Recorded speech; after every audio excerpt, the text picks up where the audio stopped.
Selamat datang di video pembelajaran Fakultas Psikologi Universitas Gadjah Mada. Saya Ardian Rahman Afandi. Hari ini kita akan membahas sesuatu yang menarik. Sebelum kita memulai pembahasan, saya mau membawa kamu untuk melihat video berikut. Apakah kamu pernah melihat perilaku ini? Ini, satu ini, yang ini, lalu ini. Jadi, apa yang kamu pikirkan setelah melihat tayangan tadi? Apakah kamu pernah secara langsung melihat atau bahkan kamu pernah melakukan perilaku seperti itu?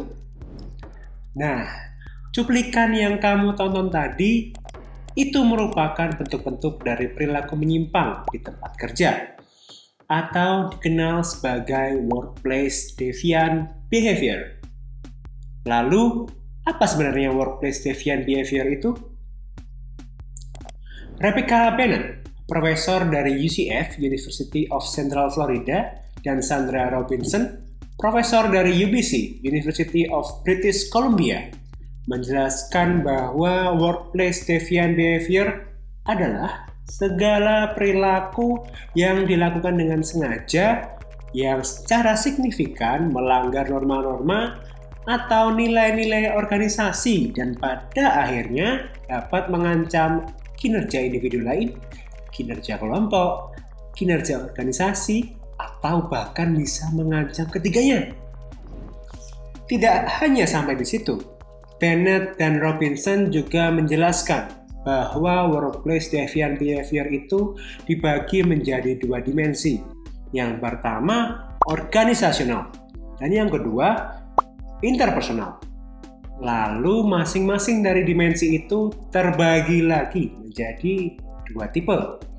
Nah, mari akan saya bahas satu persatu. Yang pertama, dimensi organisasional deviant itu adalah perilaku menyimpang berupa pelanggaran norma-norma di dalam ruang lingkup organisasi. Pada dimensi organisasional deviant terbagi menjadi dua tipe, yaitu tipe production deviant. Ini bentuk penyimpangannya ditujukan dengan perilaku bekerja tidak sepenuh hati dan less effort. Misalnya, perilaku bermalas-malasan dengan cara mengambil waktu istirahat yang lebih lama dan atau meninggalkan pekerjaan lebih cepat. Lalu yang kedua, itu tipe property deviant. Perilaku yang ditujukan dari penyimpangan ini berupa kecenderungan vandalisme atau bisa juga berupa menerima suap, sabotase, dan mengambil sesuatu dari perusahaan. Mengambil pacar orang masuk gak, Mas? Mohon maaf, itu tidak termasuk. Sekarang untuk dimensi interpersonal. Kalau yang tadi pelanggaran norma-normanya di dalam ruang lingkup organisasi, untuk dimensi interpersonal bentuk pelanggarannya di dalam ruang lingkup person to person. Dimensi interpersonal itu terbagi dalam dua tipe juga. Yang pertama, tipe political deviant. Itu bisa seperti adanya sikap pilih kekasih. Iya, sikap pilih kasih. Dan bergosip tentang sesama rekan kerja. Lalu untuk tipe yang kedua, yaitu personal aggression, yaitu berupa perilaku agresif ke rekan kerja. Bisa seperti kekerasan verbal dan mencuri dari rekan kerja. Lalu, apa sih dampak dari perilaku menyimpang ini? Profesor Chris Handler dari Colorado State University menyatakan, salah satu dampak yang mungkin paling berpengaruh pada perusahaan adalah dalam aspek finansial. Malah itu dinilai cukup besar dampaknya hingga ke level negara, tentu saja ini di Amerika Serikat sana ya. Yang dimana ia mengatakan 3 dari 4 karyawan melaporkan bahwa mereka pernah mengambil atau dalam konteks ini mencuri minimal 1 kali di tempat kerja mereka. Tapi ini sekali lagi, di Amerika Serikat sana. Kalau di Indonesia ya, sepertinya jarang terjadi ya. Semoga. Lalu pada 2005, 95% dari perusahaan yang terdata melaporkan beberapa pengalaman mereka terkait perilaku penyimpangan atau workplace deviant behavior ini. Di dalam organisasi mereka masing-masing itulah, terdapat 75% karyawan yang dilaporkan telah melakukan satu atau lebih bentuk perilaku workplace deviant behavior seperti pencurian, penipuan, penggelapan, vandalisme, sabotase, dan absensi.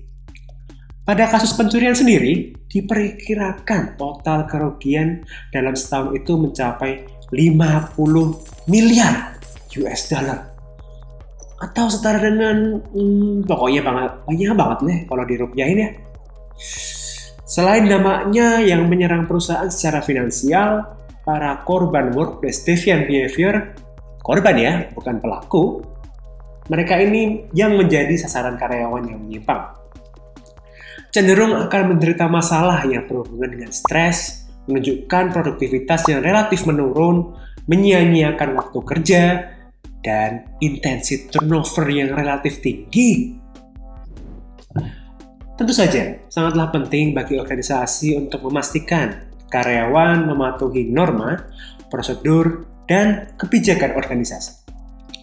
Karena hal ini dapat memfasilitasi organisasi mencapai tujuannya dan menjaga kesejahteraan dari organisasi itu sendiri. Ketika karyawan tidak mematuhi aturan yang ada, dalam hal ini melakukan perilaku menyimpang, seperti keterlambatan, pencurian, dan sabotase, itu akan dapat berdampak pada integritas perusahaan, baik di mata publik maupun di dalam internal perusahaan itu sendiri. Bela Galperin, seseorang profesor manajemen dari University of Tampa, Florida, Amerika Serikat, menyatakan bahwa dalam upaya untuk menekan workplace deviant behavior ini, organisasi atau perusahaan tidak bisa hanya berfokus pada faktor individunya, namun organisasi harus ikut andil pada penciptaan lingkungan kerja yang adil. Suatu organisasi dengan lingkungan prosedur yang adil, distribusi hasil yang adil, workload yang adil, dan karyawan diperlakukan dengan hormat, hal-hal itulah yang dapat memberikan persepsi positif karyawan ke perusahaan. Ya, mudahnya organisasi harus mencontohkan kepada karyawan secara perilaku bagaimana caranya bertindak yang benar di organisasi ini. Tetapi bila organisasi bersikap terlalu kaku terhadap norma, prosedur, dan kebijakan, itu malah dapat menciptakan efek yang sebaliknya. Karena organisasi dengan budaya yang terlalu saklek malah dapat mengekang perilaku yang sebenarnya dapat menguntungkan. Seperti contohnya perilaku inovasi misalnya. Perilaku inovasi itu kan membutuhkan perspektif untuk berpikir out of the box. Budaya yang terlalu menekan justru dapat mematikan perilaku inovasi ini. Adanya ruang bagi karyawan untuk berkreasi dan berinovasi dapat memberikan terobosan dan kemajuan yang mungkin sangat menguntungkan bagi organisasi. Disitulah bagian yang menurut saya cukup tricky. Bagaimana organisasi harus dapat memastikan nilai-nilai, norma, peraturan tetap berjalan, namun aspek-aspek itulah bukanlah menjadi faktor yang mengekang individu untuk dapat berkembang. Adalah hal yang penting bagi organisasi untuk mencari keberhasilan jangka panjang, untuk mencegah perilaku negatif berkembang, dan mendorong perilaku positif yang dapat berkontribusi pada tujuan organisasi. Mengevaluasi kembali semua peraturan, norma, sikap, dan nilai-nilai yang ada di organisasi untuk kenyamanan organisasi dan karyawan. Lalu, apa yang bisa dilakukan untuk meminimalkan kemungkinan workplace deviant behavior ini terjadi di organisasi?